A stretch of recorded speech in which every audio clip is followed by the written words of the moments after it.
এই রাস্তাটি জামালপুর সদরের 14 নং দিকপাইত ইউনিয়নের 4 নং ওয়ার্ডের রাস্তা।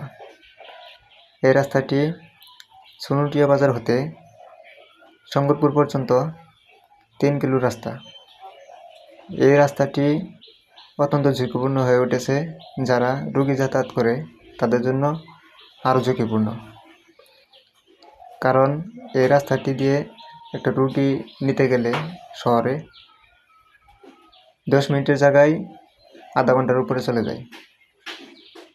এতে করে রোগীকে বাঁচানো সম্ভব হয় না। রাস্তাটি অতিরিক্ত বৃষ্টির কারণে আরও ভয়াবহ রূপ ধারণ করেছে। তাই জামালপুর প্রশাসনের এমপি মহোদয় অ্যাডভোকেট ওয়ারেস আলী মামুন ভাইকে দৃষ্টি আকর্ষণ করছি, এই রাস্তাটি যেন অতি তাড়াতাড়ি মেরামত করা হয়। এতে করে 14 নং দিকপাইত ইউনিয়নবাসী এবং 4 নং ওয়ার্ডবাসী উপকৃত হবে। এই রাস্তাটি দিয়ে সরাসরি মহাসড়কে পৌঁছানো যায়। জনগণের স্বার্থে AFTV 24K।